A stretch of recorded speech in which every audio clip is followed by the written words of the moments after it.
Here at the Love and Lebanon podcast, we strive to inform, and we feel the topic this time around does just that. A new program helping residents of Lebanon and Boone County kick the habit is making great strides. It's called Drug Court, and Ashley McClure and Katie DeVries stopped by to share how this effort got started and how it's going on episode 153 of the Love and Lebanon podcast, and the conversation starts right now. Welcome to the Love and Lebanon podcast, highlighting all the great things happening in Lebanon, Indiana. Have an idea for an episode? Send an email to loveandlebanon@lebanon.in.gov. Hey everybody, and welcome to this episode of the Love and Lebanon podcast. I'm Joe LePage. I am the City of Lebanon Community Development Director. We talk about a lot of things in our podcast episodes. They go from the frivolous to the informative, and this would definitely fit into the informative category. We're talking about drug court here.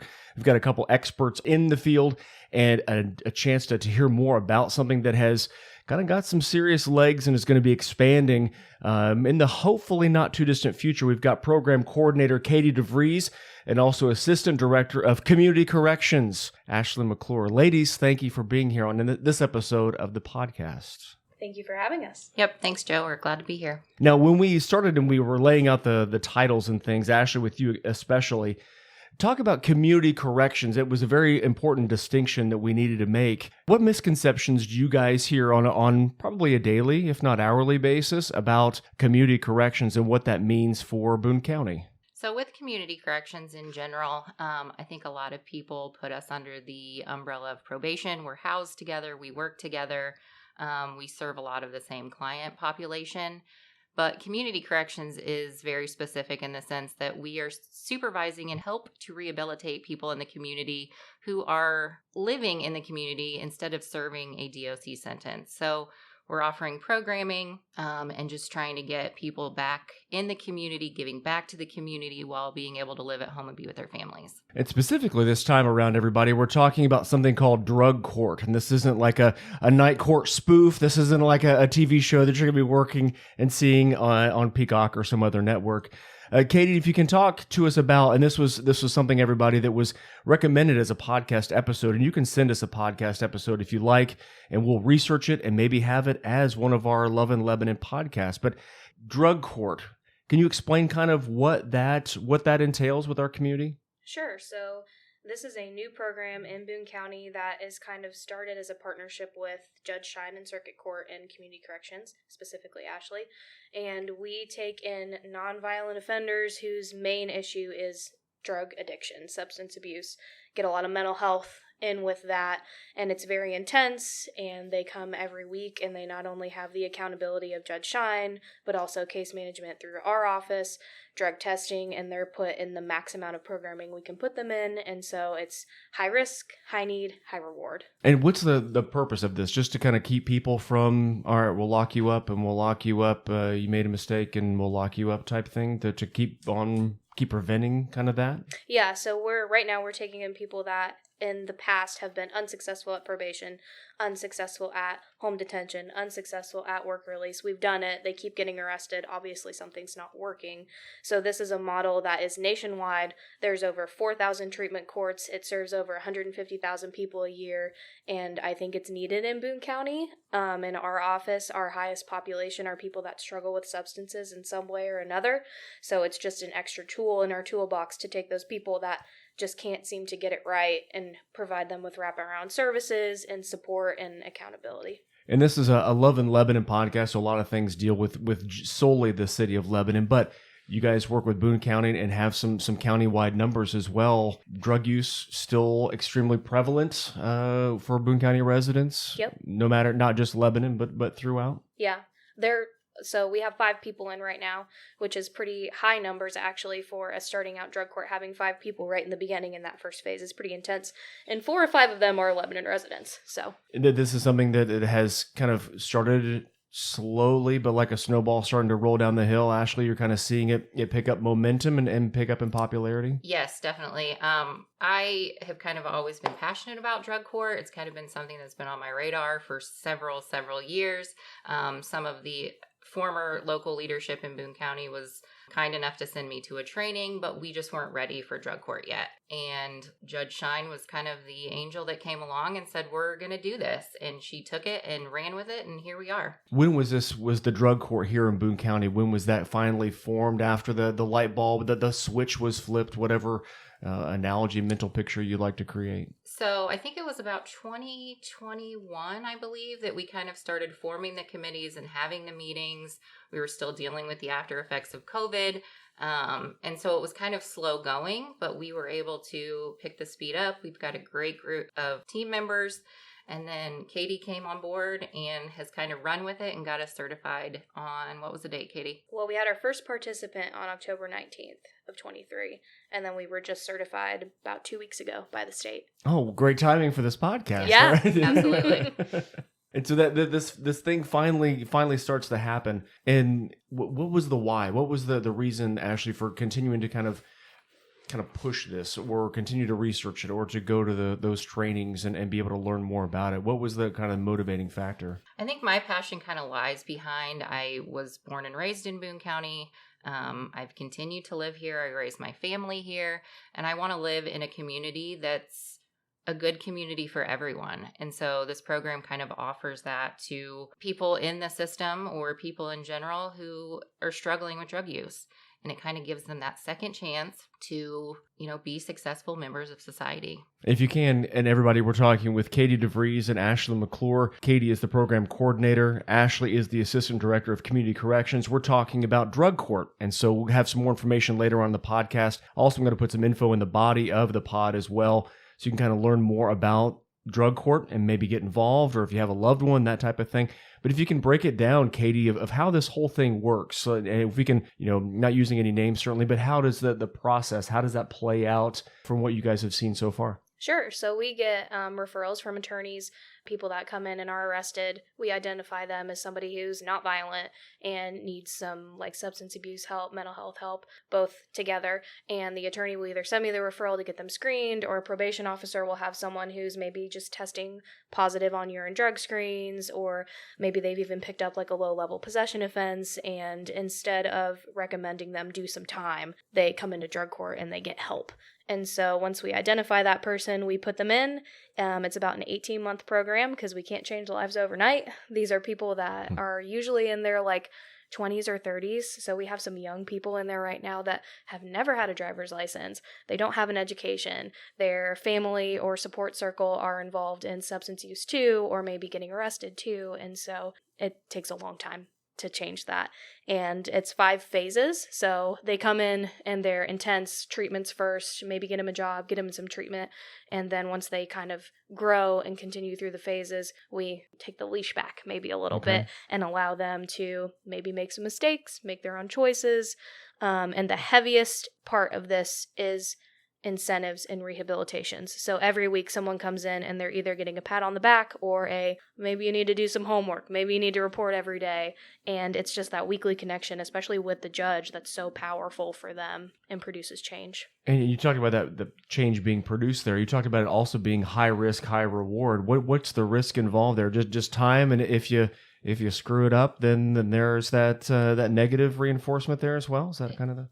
I think that's a great way to put it. I think the risk is also just their risk to continue to use drugs and continue to reoffend, and that high risk behavior that put them in this position in the first place. So all of our clientele are in that high risk, high need level of care at this point. Yeah, so not only is our kind of behind the scenes mission to prevent overdoses, but also for the participants, they may get a plea agreement that says if you can complete drug court, go to probation for 6 months because you've done 18 months or more of super intense programming. And if you get kicked out of drug court, you might go to prison for a couple of years. So in the earlier phases, the participants are very much in their early use and their instant gratification. So you kind of remind them hey, you've got this really good second chance deal, so to speak, on the line. And then later on, their eyes start to open and they realize oh, I have all of these professionals in a room that can take barriers away from me. So at first it's about getting ooh, I could get out of prison for doing this. But then they get into it and they realize oh, these people actually want to help us. And that help comes and you can see it in tangible form out on Indianapolis Avenue, everybody, the expansion of the Justice Center, because there needs to be more room for offenders, and folks can just see right there that they're building a space for me. I'd like to stay out of there. Hopefully they would like to stay out of there and do anything that in their power to be able to do just that. Is that kind of a deterrent as well, that, hey, they're building a room for you. It's up to you if you want to go ahead and stay there, or you want to stay with your loved ones and stay out from behind bars. But it's a need, because housing for sure. is super difficult, and the plans that they're able to give us with this facility obviously includes that housing situation, but it also includes space for classrooms and for computer labs so people can get their GEDs and apply for jobs and take classes. And so if someone comes in and maybe they are the perfect candidate for drug court, but they just don't have a place to live, which happens a lot. We can give them a bed and we can work with them while they get a job and save up some funds so they can get their own apartment or their own house even. So a lot of the drug court programming, is it currently taking place downtown in that kind of either the courthouse or the former Key Bank building? We call it the current one actually, but is that where it typically takes place, and will it be kind of shifting out towards Indy Ave once that is complete? Yeah, so they'll go to court obviously every week, but then to do drug testing and to come and see me for case management, or maybe they'll have an ankle monitor installed, something like that. That'll all take place at the residential center. Okay. And then the rest of our services we use locally as well. So local service providers are in on this team, and they're providing the services to our clients. So it's all home-based, which makes it that much better. And so far, have you guys, you mentioned there are 4 or 5 folks in it right now. And you guys have you seen kind of the fruits of this program, or fruits of this labor, that type of thing? Yes, our first participant that came in October, she has always been positive, but in drug court, sometimes they get sanctions for not so great behavior. And so one of the first sanctions that she received was we actually withheld permission for her to go attend an event, and it was the end of the world.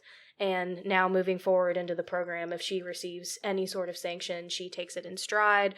Her attitude is different. She has gotten this accountability that she has for herself, and she's an example for others. She's always the first one to raise her hand in court and say to the other participants, you can do this. I've done it, and you can do it too. And we're starting to see that. It's very cool. Absolutely. You see them show up every single week, and the behavior is just changing every single week. And I'm the crier of the group. So I'm sitting in court and they're doing fantastic, and I'm just crying for them because I think it's just great to watch. And they're tears of joy. Absolutely. Right? They're tears of happiness that growth is taking place. That's absolutely. Good. And the cool thing about drug courts is that as we get people graduating in 18 months, so obviously it's down the road a little bit, but they can have their own alumni groups. And so the peers can start to take ownership of this program, and they will do support group meetings, or maybe they'll host a canoeing trip or something, and they'll take all of the people coming in and first starting and having some reservations and show them like, no, here's my life. I'm clean and sober. I have a job. I have a career. I have all this stuff. And I'm guessing that's the whole purpose. And you are hoping to shed more tears of joy, and you're hoping to see more success stories taking place as part of the drug court. Dumb question. Yeah. Oh, yeah. Absolutely. We'll come back in 18 months and have statistics for you. And everybody, we're kind of talking before we hit record about possibly having some of the folks that have participated in it, if they're willing to come in and kind of share a little bit of their journey, and then how it's affecting their life positively, and how they're making that positive difference within our community, no matter where they live throughout Boone County. Its reception so far, the drug court, we know we had a good laugh about anything that's posted on social media in our community. There's like piranha that circle, and the Chatterati has it, and boy, they really feast on stuff like that.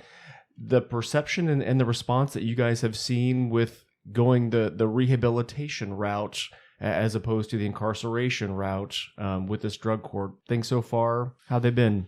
Katie and I both have done some presentations at some local service groups, and the reception seemed to have been very good with them. Eager to learn about it. I think that the lack of knowledge is what's there. Yeah. They don't understand or know what it is specifically. So just talking about it and getting it out there and seeing the lives that we're changing will change the community perception as a whole. Gotcha. Or that's the hope. That's the hope. That's the hope. Best laid plans, all that. And there are a couple of months in the year. One of them is like National Recovery Month, and I think they even have a National Drug Treatment Court Month.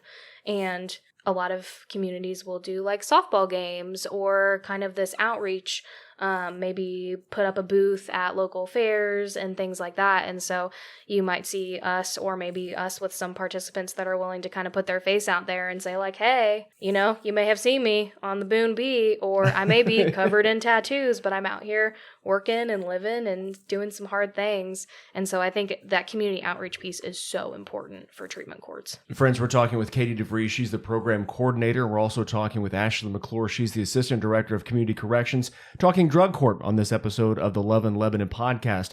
Now, you talked about its formation and kind of the switch that was flipped thanks to Judge Shine. You guys have taken it and run with it. Does it have a growth model? Are you looking for like this has been awesome, there's a lot of positive momentum here? What's next? What can we do? How do we expand this thing and have it grow as a positive forest fire throughout Boone County, not just Lebanon here? Looking at each other. I mean, I think the best way to tell our community about it is it's here, it's present, it's a good thing, it's a positive thing. I have always been able to ask, like, if you feel called to donate gift cards, or if you're a local business owner and you want to provide experiences to these people, they may not have a lot of income and they don't have a lot of positive experiences in their lives. Like I said, they're young, they're in their 20s, 30s, and they have no interests, no hobbies, because they're just down and have struggled with some mental health, substance use. And so I've looked at people that I've supervised before and I'm like, what do you want to do in 5 years? And they just are dumbfounded. They've never thought about it.